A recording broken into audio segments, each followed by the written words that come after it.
Hello, everybody. Welcome to the Shadow and Bone live watch party. How is everybody doing today? I'm good. Good. I have confusion, but not for long. Yes. You're about to know all the things, Sherry. All the things. I'm very excited for this because you two are like the cool still waters of a pond compared to my typhoon of emotions and feelings. Yes. And now it's going to be like opposite day. Thanks. Yes, it's gonna be you guys who are like, yeah, and I'm gonna be like, indeed. It's gonna be so much fun. Yeah, I'll probably have to watch it again just because the first time I'm going to be look at all the things, and then I'm like, okay, now I need to absorb watch it a second time to really take it all in. Yes. Everyone's noticed the timer because it's the three of us and we talk. When this timer goes off, we will all sync and start this show at the same time, so we are all watching together but apart, and then we can all gush. Afterwards. There is this undertone that I can hear in your voice right now. It's like fizzy water. It's just like bubbling with excitement, and I am very in. I'm like, yes. Okay, so I know that a lot of people in the chats are new to Shadow and Bone, much like myself. Yes. I know that Ben Barnes is the Darkling, I think. Yes, but they don't call him that. Or I don't know if they're going to call him that. Right now they're calling him General Kerrigan. General Kerrigan is the character that you're looking for, who is played by Ben Barnes, who is not the Darkling. Kerrigan is my cat's name. That is weird. Yes. Oh, Sherry's already going to be in love with this character. Great. I'm like, oh, here we go. So, Aphrodite, basically, Shadow and Bone, the Netflix series, releases today, and we're literally just going to be sitting here live watching the first episode together. You are free to sync your own Netflix and watch with us for the first or second or third time. I don't know. That is the plan. So, hello, everybody who is here to join us on this grand adventure. Yeah, it's just the first episode. How I would love to sit here and watch the entire, is it 9 episodes? You don't mind staying up, Sarah. It's a Friday night. No, I know, but Ben's at work tomorrow, so I will have the kids very early in the morning, and I did that last week with the...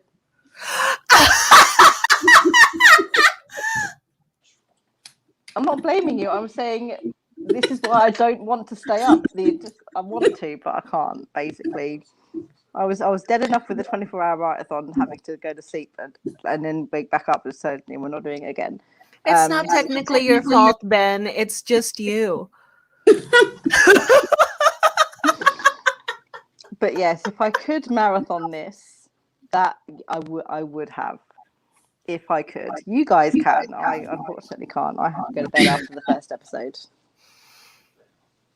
I won't go to bed after the first episode. I will watch at least one more. Yes, because it is 9 o'clock for me in the evening. I had to wait all day for this. It was pure torture. I couldn't go on any social medias in case they spoiled stuff. Same. So I'm like, no, can't do it. Need to stop. Because even though I know the story, I don't want spoilers. Which is really weird to say, but there we go. Does anybody want a quick description of the Shadow and Bone series before we start? Would that help the people who don't know what it is, or do you guys want to go in not knowing anything at all? I like jumping into a thing like blind. I like the fact that I know very little about this. I don't know who anybody is, and I'm control. Like I can like totally be like, yeah, they executed the thing good or bad with like the complete nothing that I know. Yes. So, Yeah, you have no idea. Okay, going Yeah. in blind. Lovely. yes. So you'll know if Sarah and I just start weeping tears of sadness that they've done a terrible job and we're so disappointed. That's not going to happen. This trailer looks amazing. Tears But I'm of just joy, saying.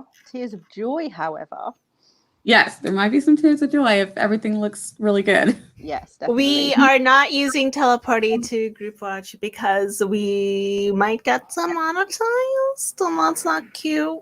I That's don't not a even cute know look. what teleparty is, to be fair. So, no, if I could live stream the entire series or the first episode right now, I would. I would get in trouble if I did that, though, and we would quickly be shut down. Yeah, So, I think they want people to watch it on Netflix proper. So yes. They need the views, so I get season 2. exactly. Yeah. Well, even though I don't know. I think I've heard that it's going to happen. That season 2 is going to happen. Oh yeah, with all the hype that's happened, I'm not surprised it's not Yeah, I think the already hype renewed alone. for like 3 or 4 seasons. To be fair, Mhm. because now that they've done Shadow and Bone, they'll need to do Six of Crows and they'll need to do King of Scars. So we could have this for years to come. Oh. I mean, if it does happen, I'll have like I guess time to read all of the books and catch up Yes. to all of your emotions. Oh, look have- at that. I have Look my how ready waffles. Sarah is. I have my waffles Ready. ready. Can't watch it without my waffle snack. Which is more of a Six of Crows reference than it is a Shadow and Bone reference, but there we go. It's not a massive issue. Charlie's read the first 3 chapters of Shadow and Bone and can already compare and contrast. Yes. See, I'm hoping it's not like exactly the same, Yeah, I want some new stuff too. but something, yeah, something a Like, little I bit don't new want and them to different. mess up anything that I like. But I also want there to Selfishly, be I'm sure. something different. I suppose, to be fair, the Six of Crows characters being in this part of the series is something new. So Yeah. it's going to be very interesting to see exactly how it is they are connected to the plot, and then how would that then change their future The timeline. plot and the timeline and everything.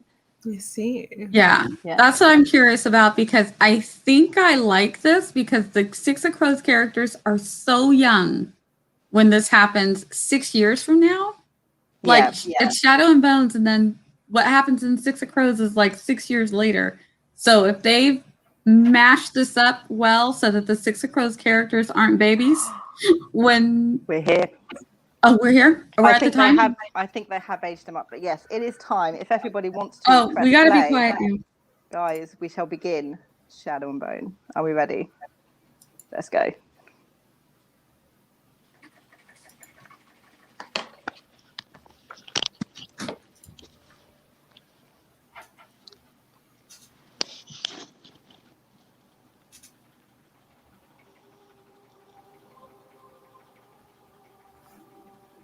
Ooh, the intensity.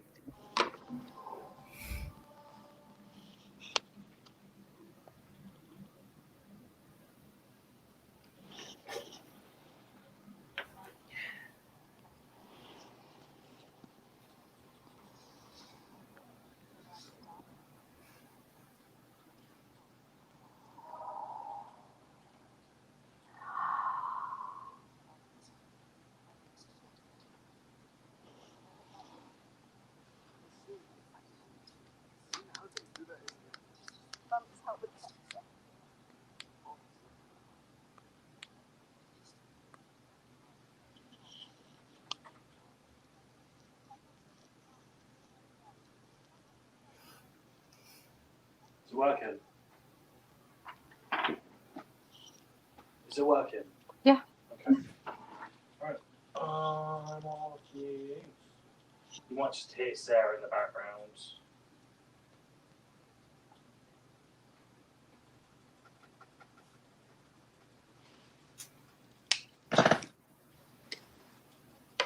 What?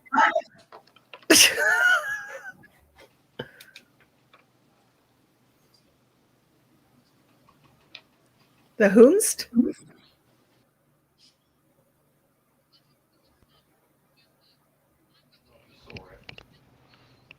saw a mackerel or something. It's a gigantic, basically.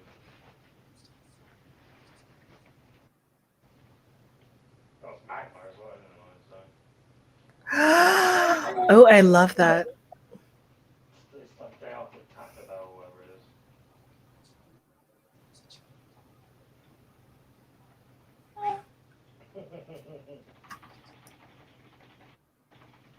Oh, will you lot get up here and help me? Jesus Christ.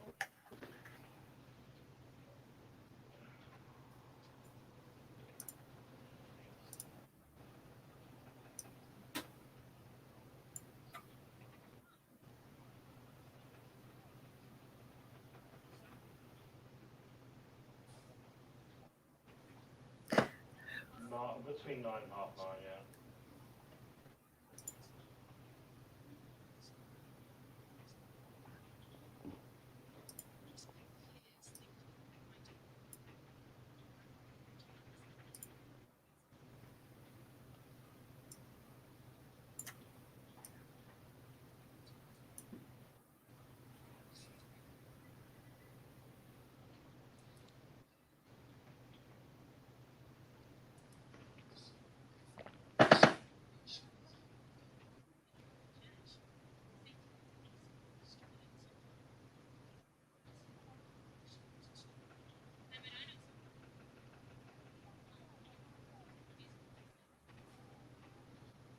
Yeah.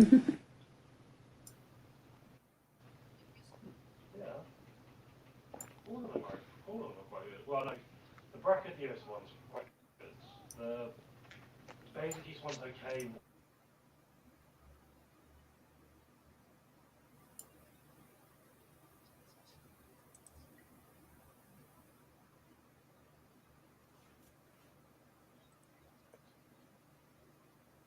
Aw.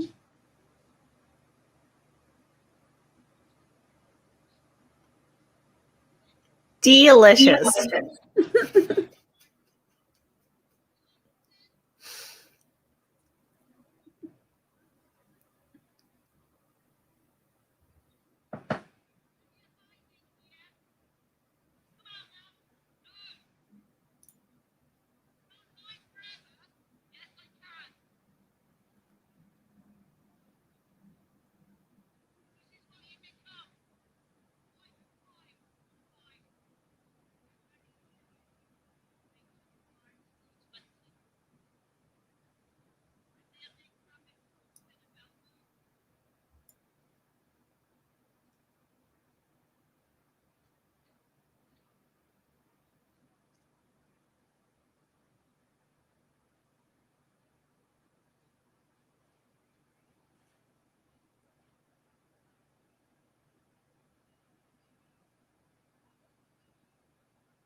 Someone got drunk.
Snap.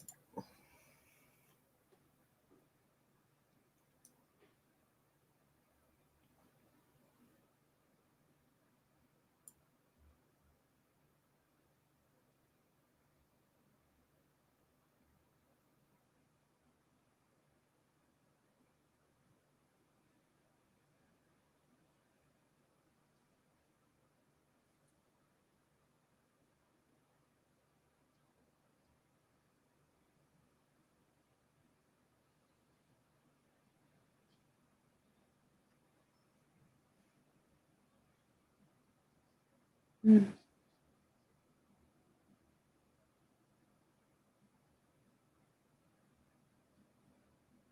Cyrillic.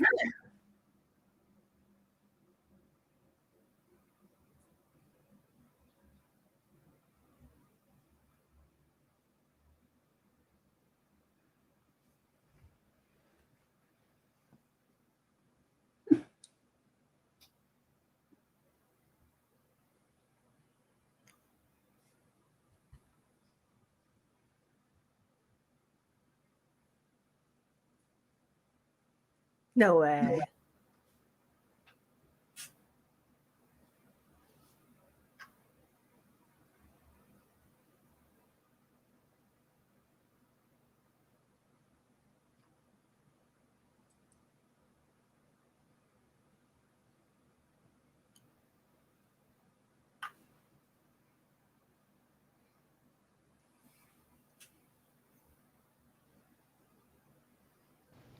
May the odds be ever in your favour.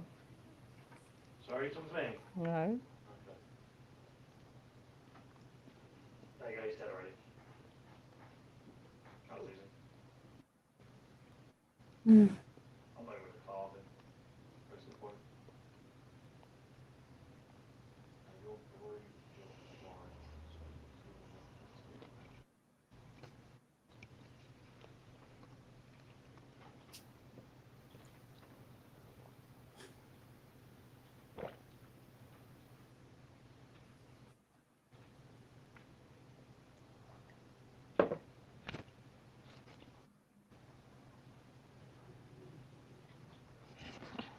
You might have needed them for a bow, I believe.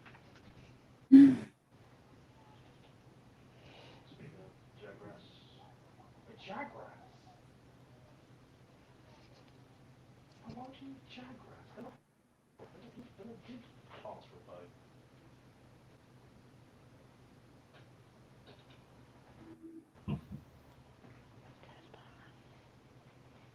Someone's excited. Excuse me, lads. I actually was facing away from the mic. Ooh, girl. What is zeros? I want to see how quickly I can take that for each.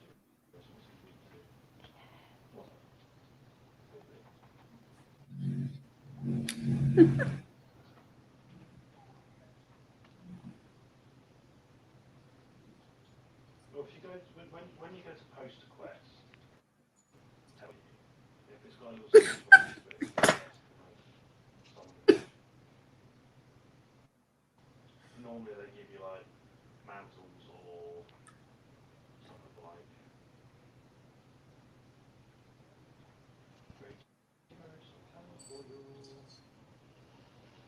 Wow. Even in low rank, the Cougar does something. I've beaten the system.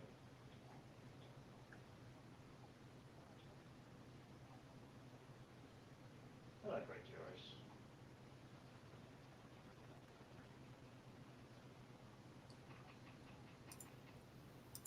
What's wrong? Yeah, but if you run out of stamina, if you is that the one where it's like the Aptonoff egg? The Aptonoff's folly.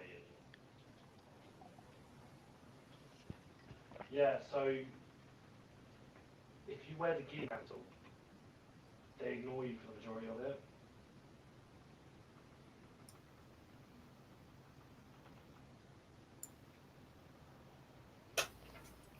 Pigeons, hair, and canes, baby. If you use dash use as well, your standard piece is a lot slower as well.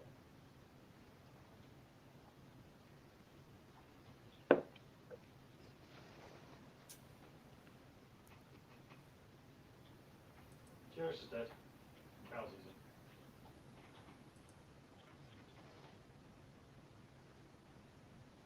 Can I bet you we've got some guy in there somewhere?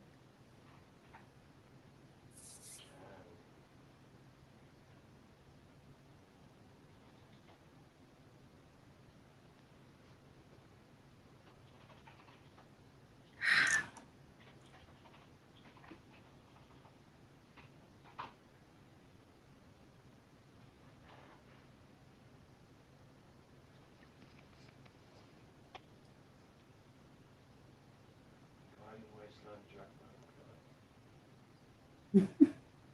Flag.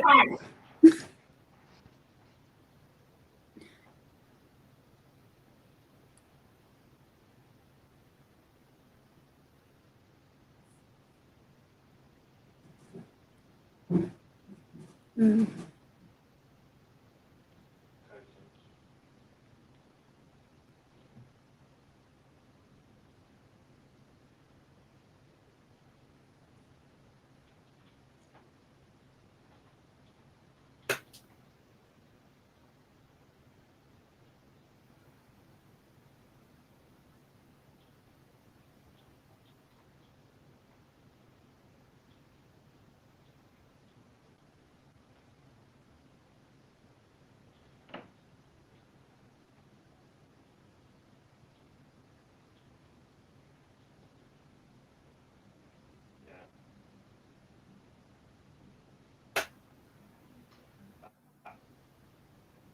That was nothing, fish, compared to what I did when we first started playing this.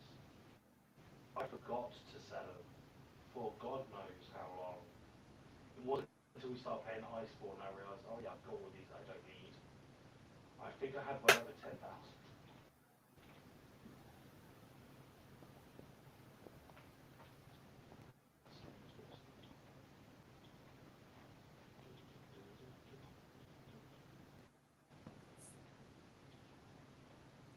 Can't wait to get used to the dining room.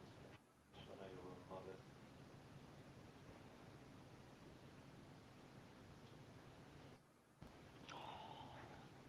It's a fucking mess. Because every biome's it, which is like 15 minutes. But it's so fun to go around and just gather all the materials. I don't take anything with me unless I'm.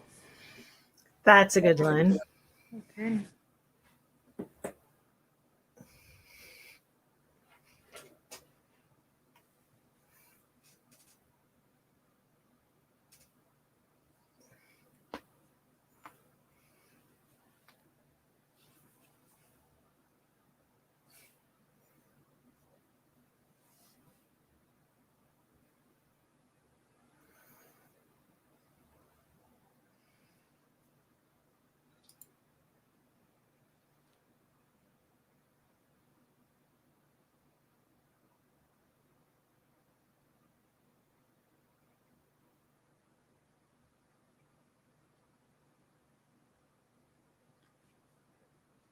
Yay, racism!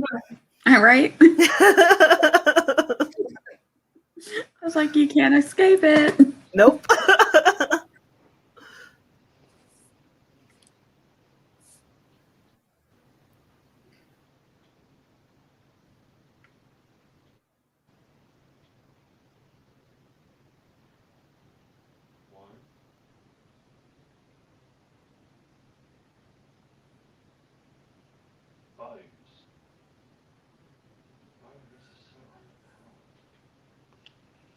Unless you learn the combo, it's so it's really frustrating.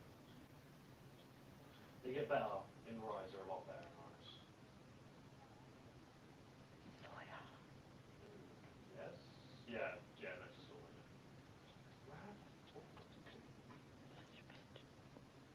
Bone piles, that's for fuck's sake.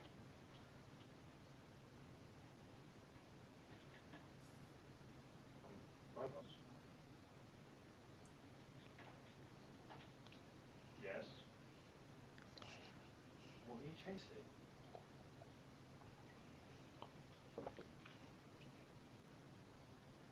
Yes, fish. Who are you? Cat, oh, cat, which one? reloading and traveling to the top of the bloody map to find it. So I'm supposed to find it. You know, where the fuck are all the boat piles here?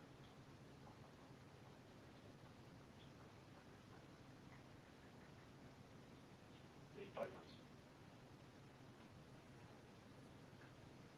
They look different in this as well, and the gliding lands than they do in the other areas.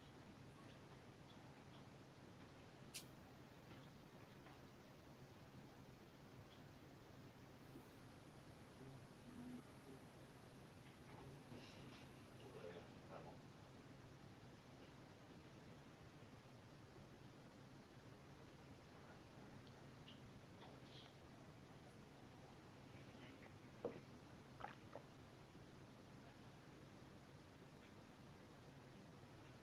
So apart from having to do odd jobs for Giselle, how's your day, Jake? One of them days, yeah.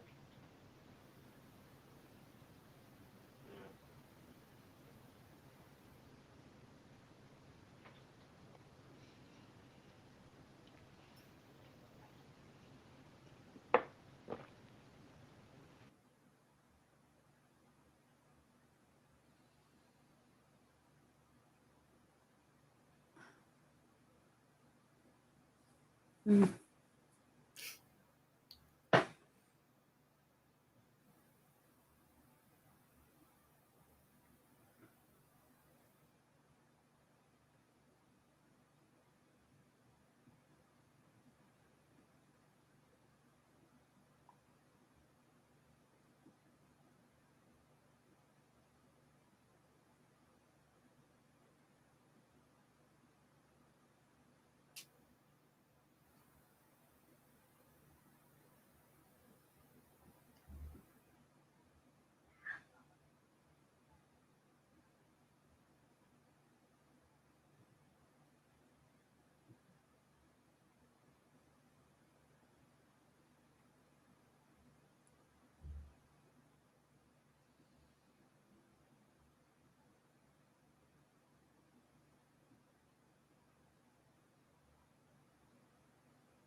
Actually, I went and hunted something all the way for my gear to recharge. I don't know what it was.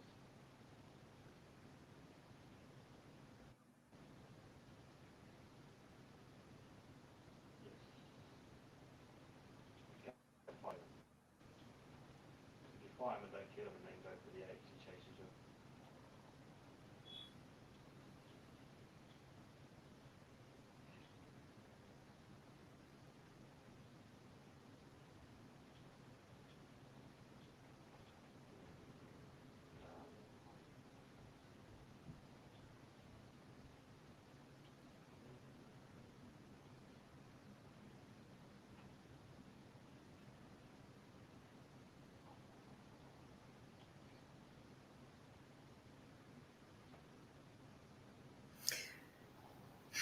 Goodbye, kneecaps.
Just going to low range is fun. Just get an easy kill. Just makes you feel good. Like, you know, I've come that far. You know, I just went against a great Jagras and literally took no damage at all when it hit me. And the great heroes. Just satisfied. Just jump on.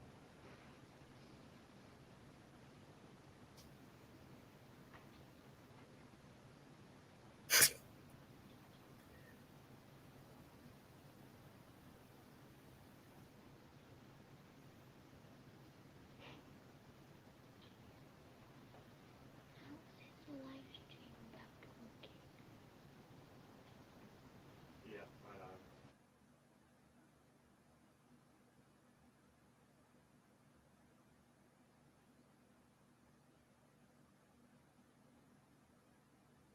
It's like the big hulky one.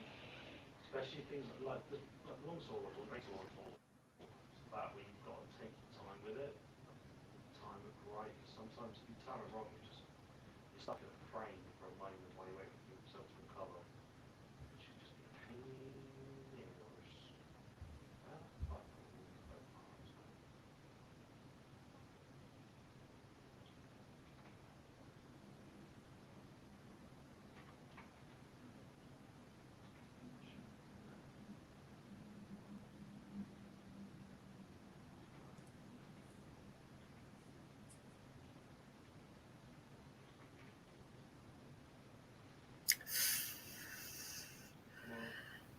Flags.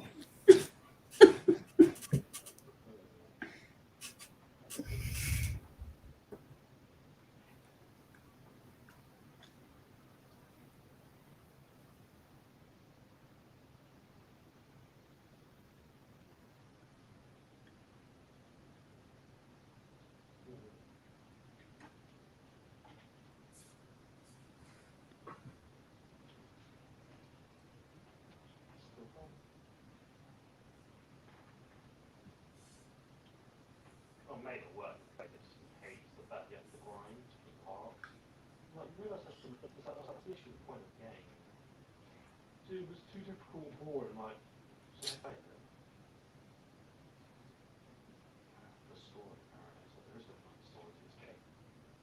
Better make sure that entire thing. There we go.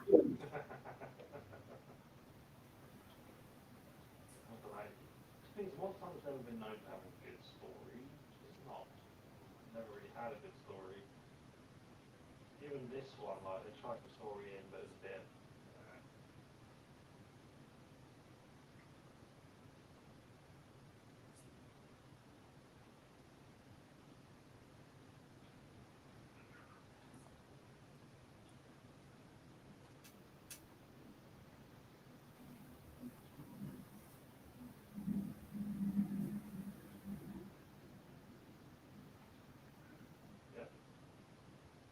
Oh.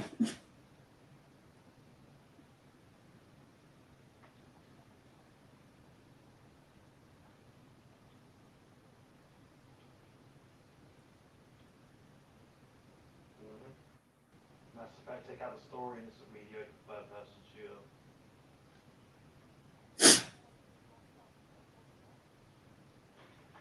Even to the point of asking Metal Gear as well, specifically, like even like especially the early ones, Metal Gear Solid's fan. Yeah, but if you take out the plot, the game's not worth playing.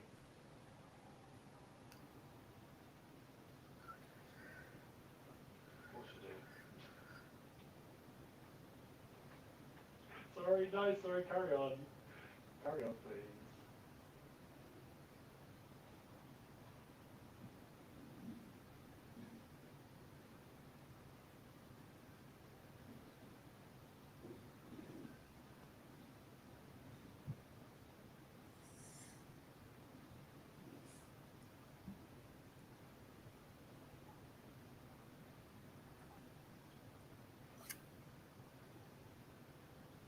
Should have caught me sooner. Yeah, but if you take Metal Gear Solid 1, like the original PlayStation.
Flags.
Come on.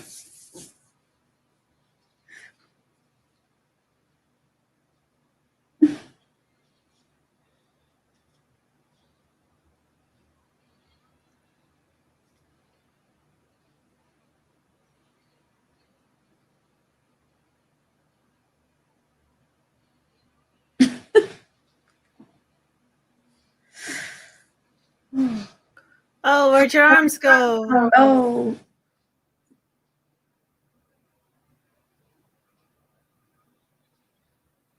Yep. Oh.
What idiot mops carpet?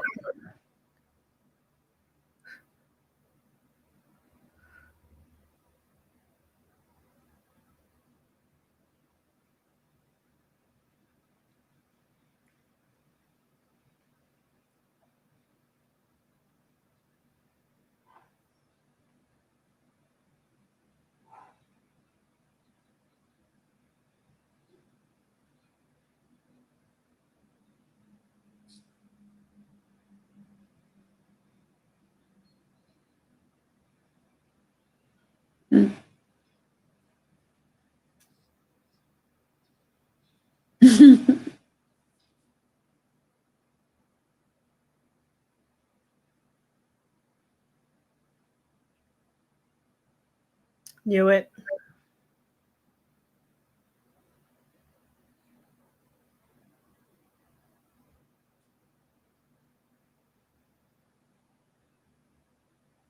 Duh.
I like coming. Next.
Well then. Yeah.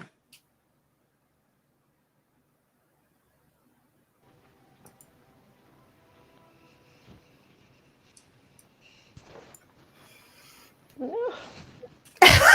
wait for the next episode.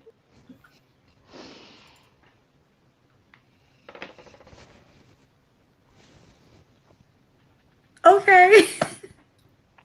Are we all So I finished? see we've all stopped talking. I'm processing off mute. because there's something very different, but I think I'm okay with it for now. I think. Whatever it is that they did over here, I love it. It like flows together really well. So as far as like a storytelling standpoint, they opened really strongly. They peppered in exactly the right amount of information through the story, and there was literally no like exposition dump. Like everything like happened conversationally. It happened with context and without context, and as a completely new viewer to this with no idea what's going on and who these are, who the Grisha are, what anything is. No viewing of Ben Barnes, by the way. I just want No, only the back of his head. Yeah. just the back of his glorious head. Hunty, I'm gonna need more than that. No. Yeah. So I was like, I was wondering if they were going to be able to explain the Grisha without anybody knowing exactly what they are. But I think they distinguished it very clearly that these Grisha are set apart because they have powers. Yes. I think everybody could clearly see that. Yes. They also did it in outfits. Like what the one thing that I do really like about shout out to the costume department is that they all have very distinct outfits, and the Grisha are all like dressed in the same way. They all have the same piping, the same cut. Like they all hold themselves in a similar way, like even down to the posture. Like if you see all of the other like actors who are playing like the non-Grisha parts, like the soldier roles, like they are hunched over. Their outfits are ragged. Like it's not custom to them. It makes them look more disposable. Whereas the Grisha, they're more like they're more important. They're more fancy. So I like the Grisha as well is that each different type of Grisha has a different coloured outfit. So you can differentiate them first that they're Grisha because of the outfit that they're wearing, but then you can distinguish them between the different types of Grisha by the colour that they're wearing. Yes. So it's a very visual thing for anybody new watching. Like these people are different. Yes. Yep.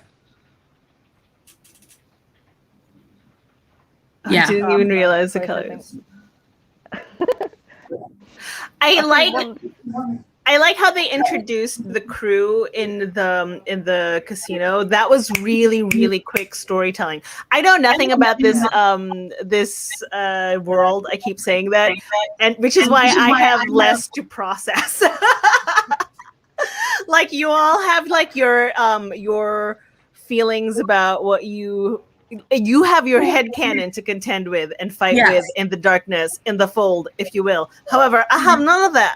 I am clear. I am sunshine up in here. So what I really enjoyed about seeing the I don't know who they are, the Crow Crew, the Crow Crew. Well, in my head, they're the casino boys.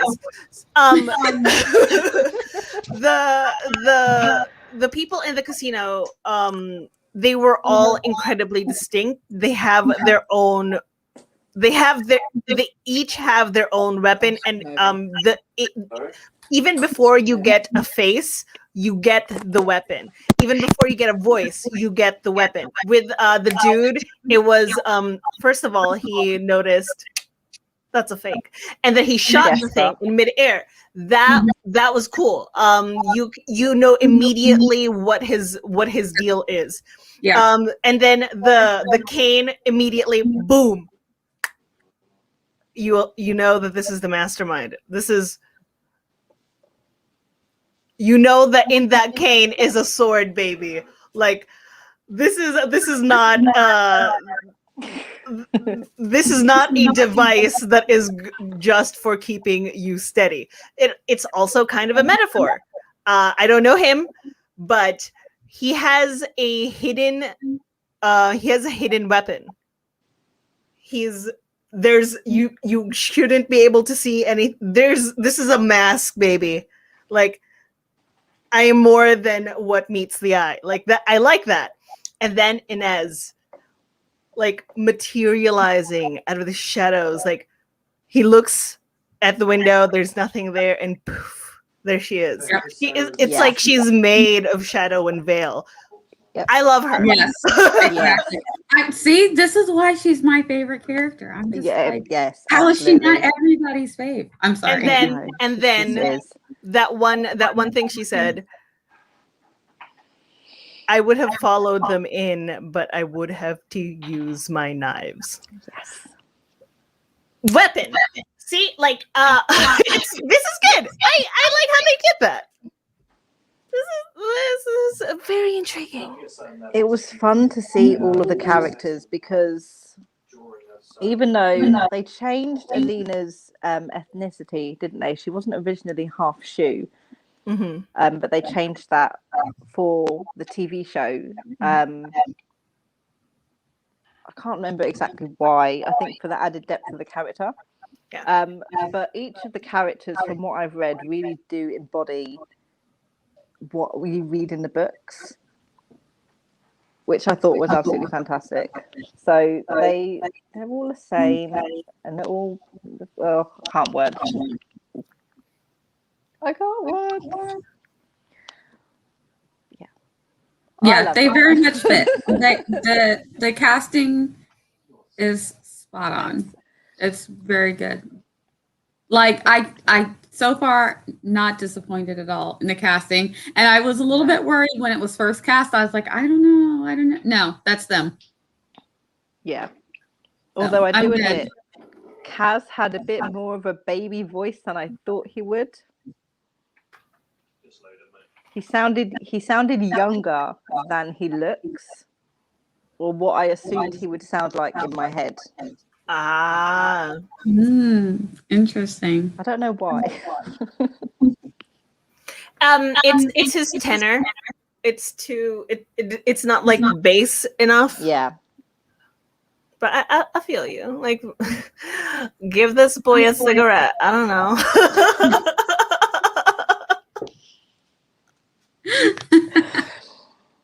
So I'm going to ask you, Nia, because you know the difference. How did you feel the Six of Crows characters were merged so far with the original plot?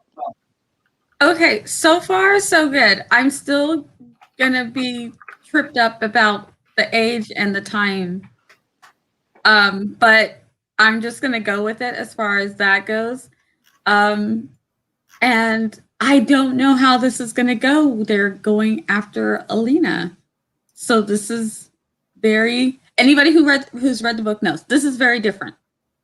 So yeah, so we don't know what's going to happen either. Okay, so everybody who hasn't seen it, you know, this hasn't is all read the book. we're all new in this, but or hasn't read the book. I think that Leigh Bardugo said that she had, or at least for the TV show, the Six of Crow characters were aged up from the age they were in the books, which was 17-ish, wasn't it? Yeah, they're like 16 to 18. Because obviously it wouldn't make sense for younger characters than that to be traveling through the fold to find Alina Starkov, because I don't think all of the characters had met during whenever Shadow and Bone took place to when Six of Crows took place. Because they couldn't have, because I think Inez would have been the youngest at 16 when Six of Crows was, or when Six of Crows was happening, she would have been 16. So if this was actually 6 years prior, I mean, literally 10 years old, it wouldn't make sense. I think there have been some timeline changes. I don't think it affects. I mean, I'm trying not to think about the ages at all, because I'm like, I know she's changed the timeline and I know she's changed the ages to make the stories cohesively fit together. But I like the way that she did it. I like the way that bringing them in was to get Alina Starkov. But now I'm just curious to see how, from a person who's read the book standpoint, how that then changes the original plot of Shadow and Bone. Yeah, they're so sneaky. Is it just going to be always that there's this thing behind the scenes going on in Alina and Mal's life that Alina and Mal just never know this thing is going on? And there's this whole subplot to kidnap her going on in the background that she has no idea. You know, so, it'd be fun if that happened, though. Yeah. And just randomly they'll be like, what was that? Don't know. And it's the Six of Crows crew doing something crazy trying to get her. Who knows? So it'll be very interesting to see how they play with that. Yeah. I have a question as someone who's never seen this show. The thing from Roddy in the beginning where he was like, I have a job. Is that connected to the book? Is that a book thing? That's very Six of Crows. We see it again in the new ones, the King of Scars, and where there's I got a job for the crow crew. It's what they do. They're like kind of like hired. What do you call them? Criminals. Yeah, hired criminals. Bounty, whatever you name it, they'll do it for money. Basically, the Six of Crows are a gang in Ketterdam, and there's obviously rivaling gangs in Ketterdam. And I think the point of the beginning was Rotty's like, oh, someone's stolen this specific painting, and then turns out it was Kaz, because he looks at it right at the end of that first scene before we transition from Six of Crows back to Alina and Mal in Ravka. So I think that was sort of just like setting up a bit more of the Six of Crows characters, like Kaz has already stolen it. I see.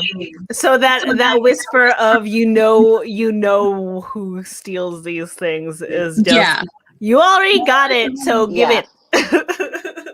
If it's a clean getaway and you can't figure it out, it's probably Kaz and his crew. So yes, that is beautiful.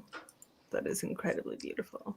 So, as someone coming in for the first time, Sherry, what are your initial thoughts on everything as a whole?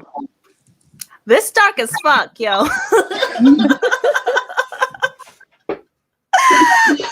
That is my initial thoughts.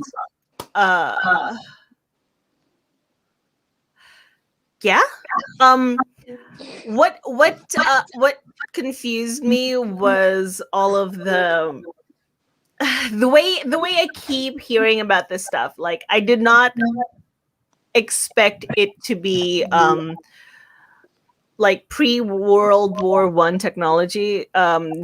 Like this is very the technology that's happening around here. I honestly expected it to be like the 1920s or something. I don't know why, but that's what I was thinking about. But this is more like Napoleonic. Like they have skiffs, they have like wooden ships that I did not expect at all.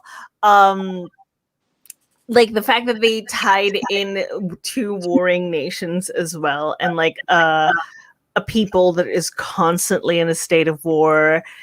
That part, I am intrigued by that. I'm intrigued by the socioeconomic like I'm intrigued by what they're going to do in this kind of world with the fact that there are Grisha. They would have to be they would have to be living weapons. They would have to be this world's equivalent of the nuclear bomb. So in my mind, there is a lot of weight on these living weapons. They're still human beings, but they are weaponized. And then the fact that all of these other soldiers are culled from orphanages that have family that keeps going into the fold, meaning those people are soldiers. Those people who go into the fold and lose their family are soldiers, and their children are conscripted pretty much from birth. I'm very interested in that. Yeah. So you'll find that the Grisha too.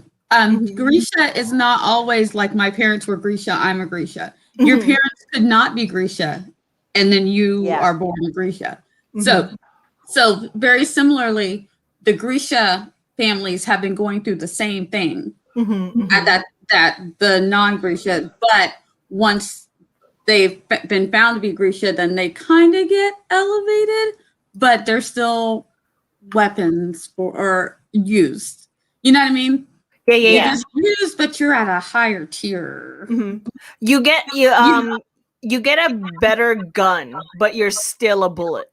Yeah, you see that they still had to send Grisha still had to go in there, knowing that this was, and they still died.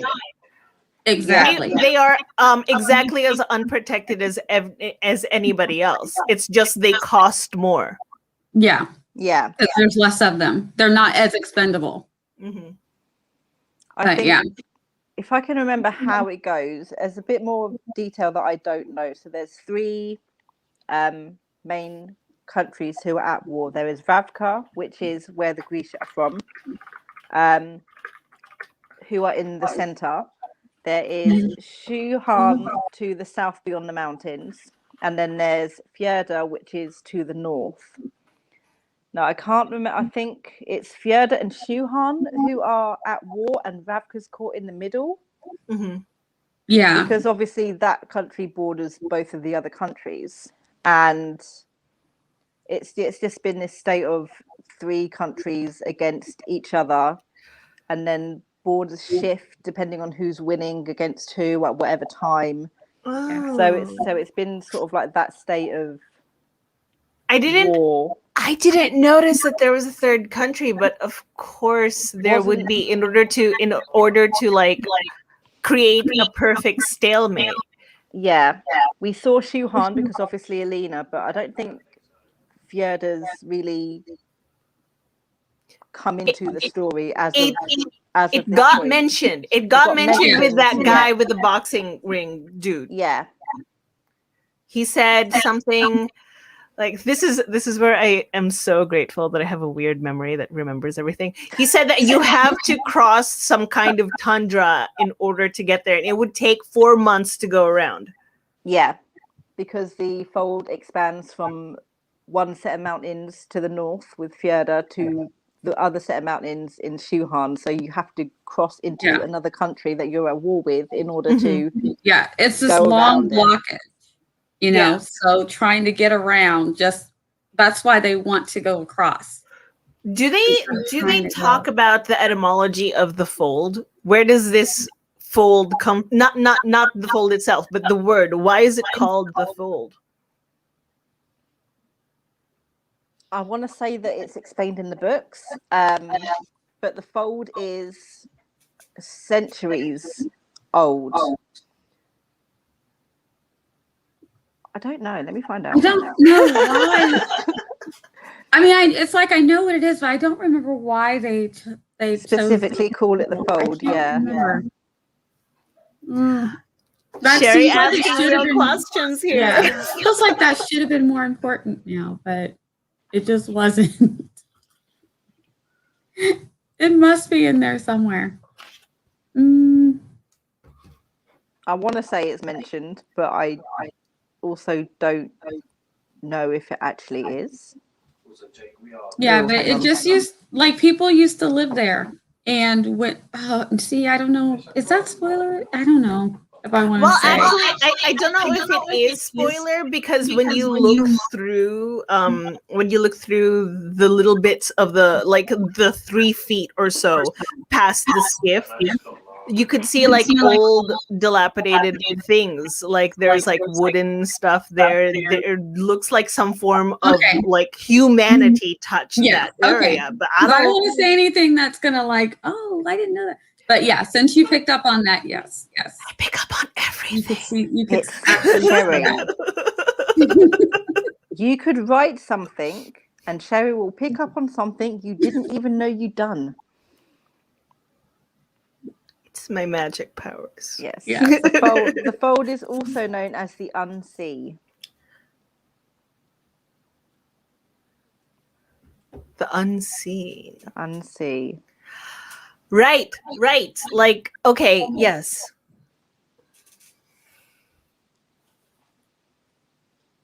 But yeah, why it's specifically, I don't know. Google's not helping me, so I might have to reach back for the books and. Somebody text Lee and be like, "Why is it called the fold again?" No. Anybody got her IG DM? Who's brave enough? Because it folds the country in two, maybe.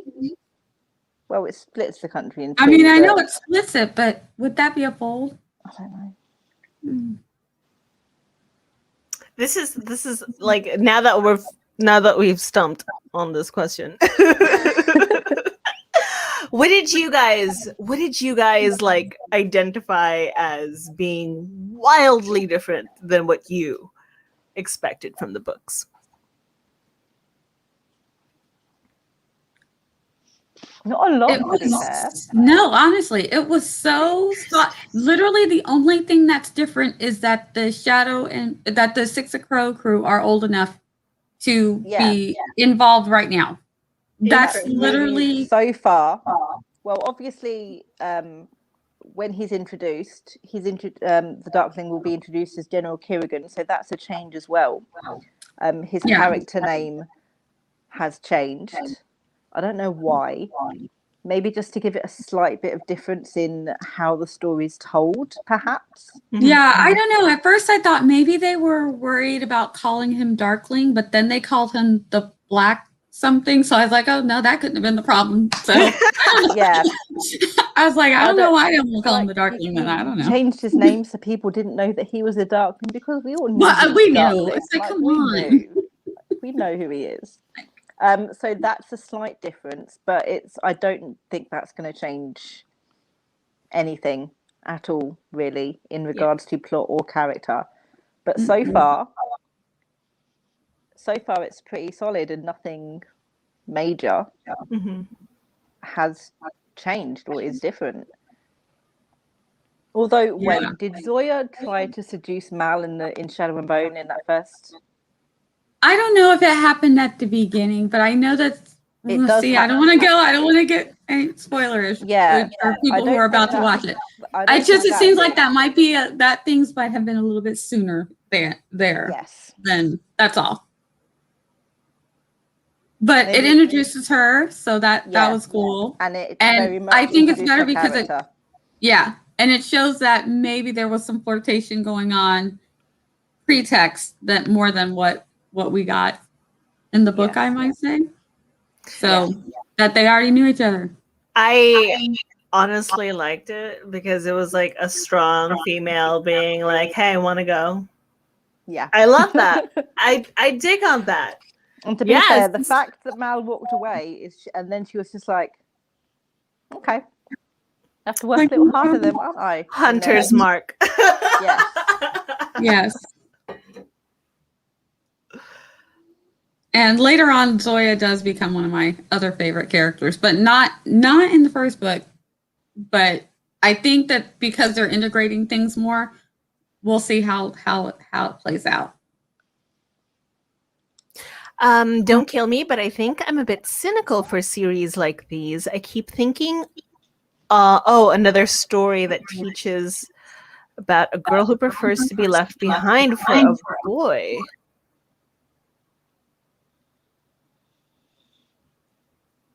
I'm confused. Would you like to expand on that, please? Yes, give us some more thoughts on this. Because and Andrea, and have you read the books, or are you just this is fresh coming into this fresh? That's my other question.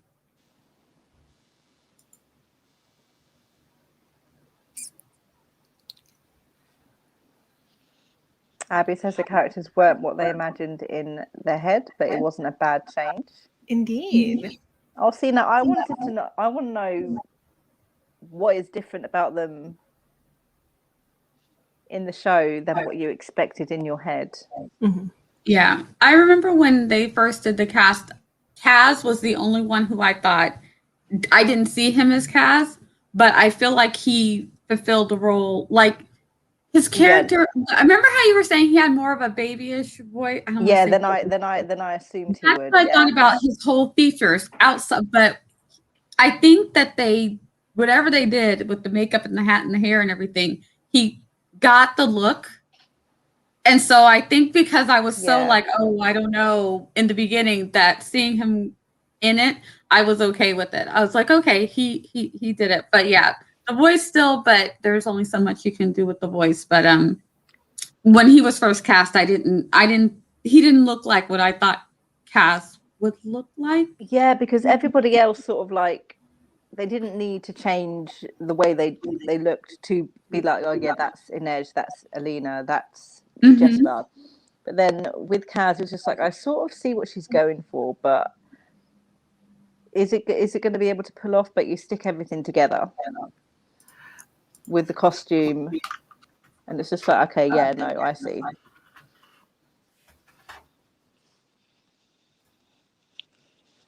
I didn't see the cast before watching it, so it's my first time seeing them, but Kaz was a lot broader in my mind, I think. Yeah, I think so too. I never imagined him broad though. I imagined him, I don't know, I feel like maybe taller, maybe, I don't know, something different. Probably because I've seen too many fan arts of him. And he's the really fan tall, art, isn't he? Yeah. Yes, he's very tall. And I guess he does, even though he's very slim, I do think that they make him more broad-shouldered. I think darker hair, longer face. And so for some reason that probably is what got into my mind of him looking more like that. And the guy who's playing him doesn't really look like that. But I think once they put it together in the show, I was like, okay, I see it now. And he did a good job. So yeah, it's all about the way that the characters carry themselves.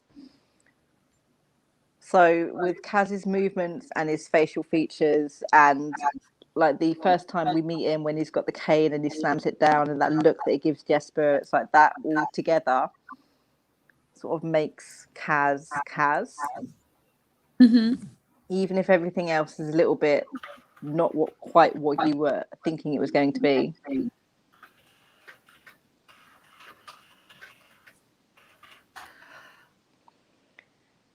To be honest, when she went to look for maps, I was like, oh, she's going to leave, especially since there's flashback of the two of them running. I guess she'd be like, I'm going to take my boy and run away. I immediately thought that she was going to burn those maps so she'd be like the cartographer for the crew. That was very clear to me, because I was like, I do the same thing, because you need a cartographer, and like especially in war, you don't trust anybody else's information. Yeah. No, yeah. Mm-mm. And since they are constantly in war and they have cartographers in their freaking crew, that could only mean one thing, and it's that they build their own maps. Like these maps happen on the fly. See, I think the interesting thing about that was that this is Ravka, and it's two sides of Ravka. But side one does not trust their own country's side two intel. I think Which I found interesting. I think it has more to do with the fact that if you're I come from the kitchen world, which is very hierarchical. And in hierarchies, you only trust the people that you can see and you know. Yeah. Mm-hmm. Other, like, everywhere else is going to be like, yeah, though, but you don't use our recipes. Yeah. I don't know. Like, I don't know how good your crew is, but I know how good my crew is. Yeah, and me, I Yeah. get that, because me as a mom, whenever my kids get information, I'm like, oh, what's the source for that information? Don't just trust anything you hear from anybody. Very much like, I don't know about that. Let's double and triple check that. We don't trust. You don't just. Let's quadruple check that. Yeah, we don't just trust anything anybody says. Mm-hmm, mm-hmm. Oh, and I saw Andrea said that she's coming in this fresh, so she had not read the books. So I don't think that that's going to be the case. Where she was talking about, is it going to be a story where the girl prefers to be left behind and for the boy, or I can't remember exactly what, but she did say she hadn't, because I was like, seeing where her perspective was coming from. Mm-hmm, mm-hmm. Another stories. But to be fair, personally, Shadow and Bone can get a little typical YA in sort of those like standard YA cliche ways. Mm-hmm. So yeah, I kind of sort of see what you mean about the story, but it's that's totally not what it is at all. Or at least it doesn't focus on anything like that. Yeah, I think that you're gonna find because I don't know if she had initially wanted this to be YA, or if she made it YA to fit the market, or what was going on. But you'll see some elements of that, but also I feel like she almost maybe was aware of it and made things more balanced. Yeah. If that makes sense. Like, I just feel like some of the things that happen in YA, it's one of the reasons why I like these books so much better than a lot of YA is because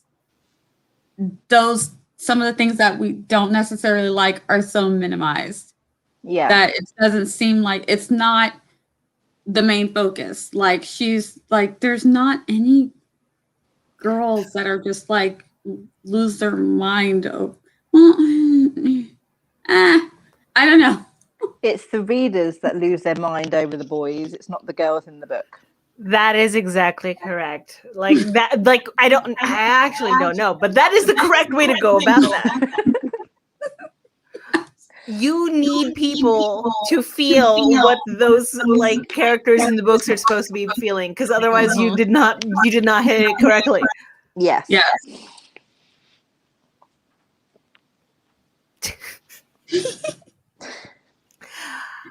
That was a trip, y'all. Yes. Yes. Yes. But no, I'm very happy. Like, Ketterdam looks how I imagined it would look. It's got that sort of claustrophobic, dark feeling to it. Mm-hmm. And then, obviously, we didn't really see much of Ravka, but it had sort of that whole essence of an army camp with all of the chaos and the dull colours, except for the Grisha. So very interesting. So yeah, I'm really liking how they've handled everything so far. And they did this really quickly as well. Like it doesn't feel like very long ago that they were announcing the series and the cast. Yeah. Because I feel like there's another series that was announced way before this and hasn't come out yet. Yeah. So I think they're doing they did really good. So far I'm not disappointed at all. Mm-hmm. So I'm very intrigued. I watch shows in a very different way, I think, like than most people. I like to absorb everything. Yeah. And then like I like to sit back and like take notes. And I will be back with notes, my friends. Yes, I would Yeah. love your notes. I'm gonna have to watch it once and gush over everything. yes. And then I'm gonna have to watch it again and be like, okay, right, what did I miss? Mm-hmm. What did Yes. they put in? What is a foreshadow? What is in the background? What is an Easter egg for anything else? Is there hints of everything else? And we've still got characters to meet as well. I know. We haven't I'm even met interested to see everybody. how they come into it as well. What I like about this is that there isn't, apart from Ben Barnes, who is the most famous of the bunch, everyone else is sort of as a crew, they're pretty much unknown to me. Yep. New. I know. Which as a person who pays attention to literally everything, I would have gone, oh, you're famous, you're big in this, you have a big scene. That's how my brain works. It's like, oh, I recognize you. That means you're going to be important to the story, so I'm going to pay attention to who you are. But because everybody is like very much on the same level as far as exposure goes for me, I'm like, I don't know who you is. Let me pay attention to you. Yeah. Like that dude Alexi. I don't know him. And I also don't know his character. I didn't know how important he was going to be, but I did know he had like a flag on him. That's why I kept going, flag. Like when the scarf fluttered off of her, it was very flag. And then like you saw the back of Ben Barnes's head and his legs, Humpty, and then like and then just off the corner, and they were like visually, as far as photography goes, they were on the same level. They hold the same amount of importance. Flag. Yeah. See, that whole thing with Alexi, like the second, what is it, Peccarolis? No, not Grissom, whatever the dude was like, oh yeah, once you tell us, we'll let you go. And I'm like, no, you won't. Like that never goes well. No, you won't. No, you always have to let them know that there might be more I can tell you later. Yeah, Don't hurt me. I knew something was coming. I still jumped. So I'm like, I can't believe I jumped. I know something's going to happen. I know he's going to die. But it's still, I was just like, bloody hell. When it actually happened. Really like the casino crew, even though I got no clue why they put themselves in so much danger for money. The dude has a casino, doesn't he? Make money. He doesn't own that casino. He doesn't own a casino. He works for the person who owns the casino. Who dead now? The Crows as a gang own their own casino, which is a different casino than the dude who died. But Kaz is not the leader of the Crows. He's a member of the Crows, so he works for the owner of the casino. And Kaz really likes money, and so does Jesper. So that's why they would put themselves in danger for money, because it's a lot of money, and they want it, and they think they can get it because they think they are the bomb. I really like that thing he did where he was like, you don't have to worry about whatever that other dude's name is if you can pay him off. Like, and then he just Was it throws him a bunch Tekka? of fake coin, and I was like, yes, yes. It's not the fake. No, I swear no, because Jesper was just like, "Where did you get that money?" And then the dude goes, "Oh, Was the it's money got a that- hole in it. It's Jesper's money." Yeah, the money that Jesper was going to get off the table. Kaz took it from Jesper. This is how they are. That's cute. Yeah, Kaz was pretty much get back to work, Jesper, and Jesper's like, fine. Meanwhile, Kaz is like, gonna use this later. It's mine. Thanks. I got it. That's cute. Oh, right, that he won from that thing. Yeah.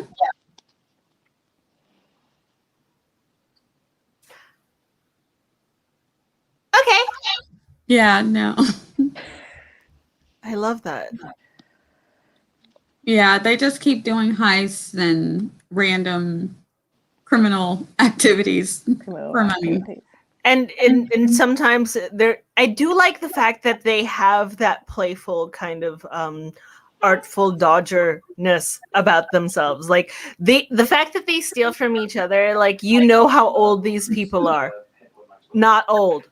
Yeah. They're just pranking on each other to flex, and I love that. That is really good characterization.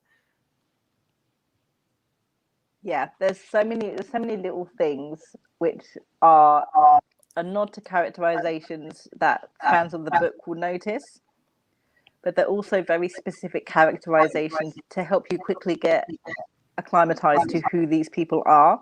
Mm-hmm. Yeah. If you haven't read the source material. So every single character's introduction, I felt, was instantly, you could, in the first minute or so, this is who this person is. Yeah. Like if you read the book, I knew Kaz took that money before. As soon as the scene happened, I'm like, Jesper's gonna walk away. Yeah.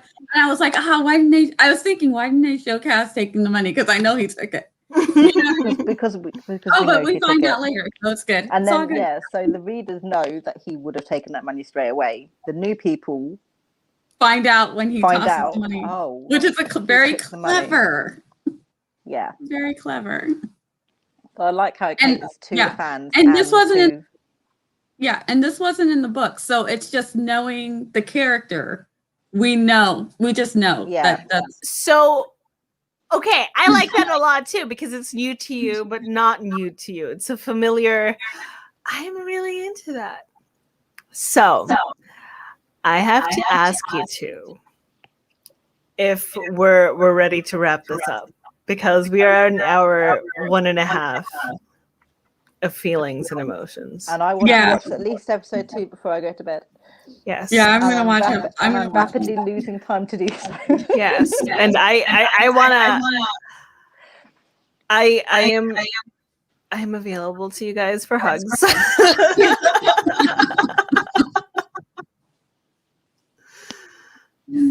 Because I'm pretty sure we're about to meet. I'm gonna say meet Ben Barnes. I like when he tosses the money. Would be though. It is.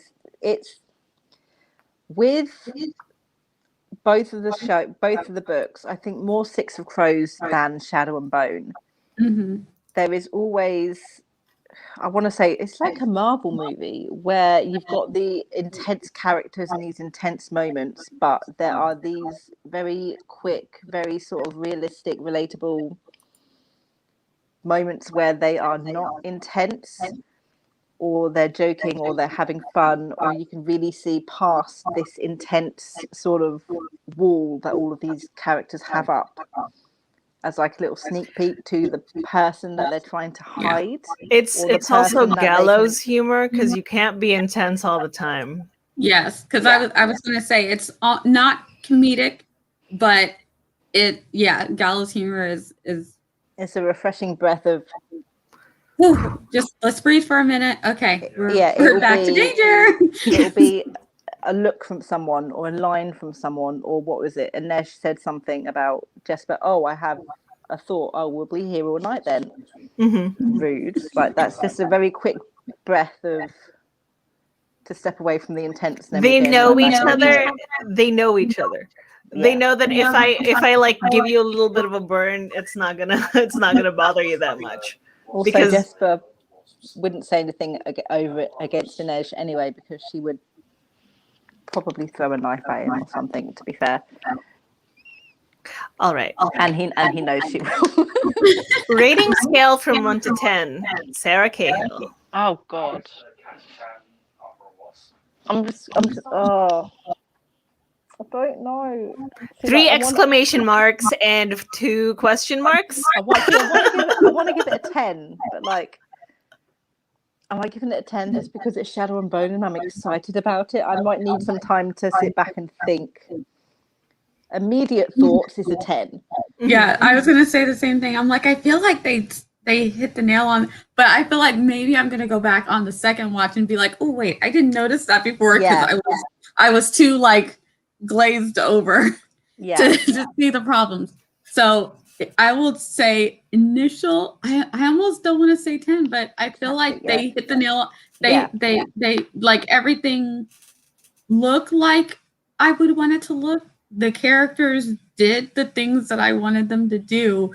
So it would almost not be fair to give it a not 10 when I feel like it's a 10. Yeah. But this is upon, I will preface that with initial reactions with the glaze still on. Yeah. But I will go back and rewatch it and more not like, oh, you know. Yeah. Tilly, we're not friends anymore. But it's the Elena part is very much like the book. So, yeah. You know what I mean? So it's like I can't see where they did anything wrong. So as far as that goes, I need to go back and just watch it like just a viewer and see if it's as interesting. You know what I mean? After the first watch and the gushing is worn off and go back into because people who are watching it for the first time who haven't read the book or anything like that might be like, oh, this is an okay show. Yeah. Which is kind of like, but maybe it's just an okay show. You know what I mean? For me, the costume design gets really high marks because it was on point. The stitching is perfect. The embroidery, yes. Cherry, like just wait. The tiny little bit of like edging detail around Kaz's hat. We love this. So costume design is a 10 for me. I really like how different the tents are from normal tents that we would imagine or have in our world. Like the set design, also a 10. Yeah. Their CG department did a really good job with those flying things. Also a 10. As far as like the setup and the photography of the series itself, their color is great, their texture is great, their proportions really good. So as from a cinematography like standpoint, also a 10. Story wise, I don't know anything yet because it's not done yet, but it has really great zippy dialogue. It has not let me down as far as exposition goes. It explained everything, and it didn't act like you were a dummy. Like it was like, I'm gonna let you figure out. Either you read the books or you're smart enough to like figure this out for yourself. Like it's fine. You'll watch this 18 times anyway. You'll figure it out. Yeah. So I like that. I like the confidence that they had to just let the audience do with the thing what they may. Like there are a lot of jarring things for me, like the propagandist banners everywhere, but that is it's not so much, it's not outside of our scope of understanding with the world. Yeah. As a person who is melanin forward, I have experienced that. So you know what? Also a 10 on that.